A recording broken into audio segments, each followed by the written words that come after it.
bilang constitutional law expert. Ano ho ba? Pwede ho ba talagang tumawid from 19th to 20th Congress? Kasi pag ibang kausap mo, sinasabi na hindi pwede, kailangan daw i-refile pagka natapos ang kasalukuyang kongreso.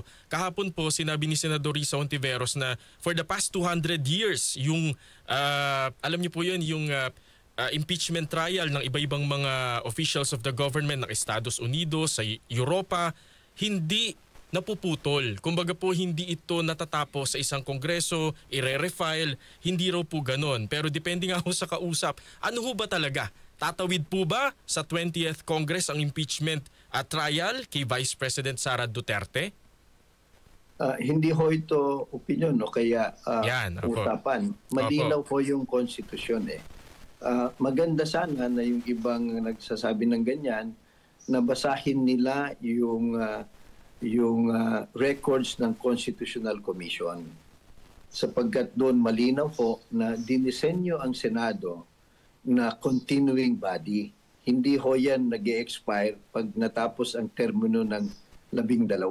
Kaya nga ho ginawa na doon sa 24 na senador, hindi sabay-sabay ang eleksyon. Kalahati noon mag-elect and then after 3 years yung kalahati mag-elect. Why is that? It is really designed like in many other countries na bicameral system at presidential para tuloy-tuloy yung Senado. At so malinaw ho yun. Kung titignan natin yung records nung pinag-uusapan at nagdedebate sila tungkol sa nature of the Senate, malinaw ho na sinabi ng sponsor at mga at napag-agrihan nila that the Senate is a continuing body. Pangalawa, titignan din ho nila ang napakarami ng desisyon ng Supreme Court na kung saan in-examine nila ang nature of the Senate at yun nga ho ang sabi ng Supreme Court na the Senate is a continuing body. Hindi ho nag-e-expire ito kasi magre-retire or mag-e-end ang term nung 12. So ito napakalinaw ho yan. Pati ho yung rules nila eh.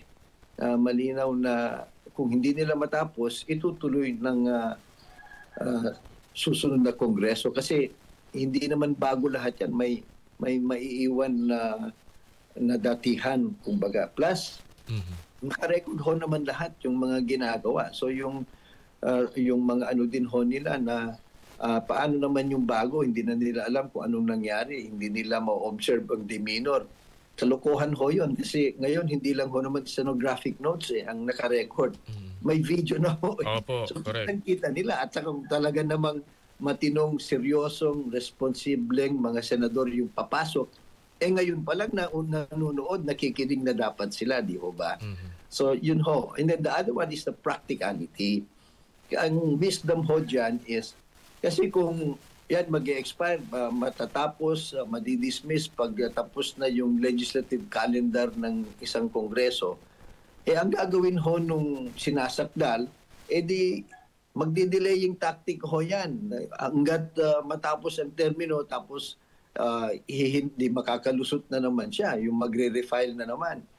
Hindi ho tama yung ganun. Kaya nga, kumbaga, nakita na yan ng mga framers of the Constitution, hindi lang sa ating bansa, kundi dun sa mga ibang demokrasya na kinopya natin ang kanilang bicameral presidential form of government, na ganun nga ho. So, meron na rin mga president. So, hindi ho naman nagkulang ng settled jurisprudence. Sana ho, basahin nila yon para maiwasan na ho yung mga kanya-kanyang kuro-kuro. Of course, it's their right and privilege, lalong-lalo na mga senador sila.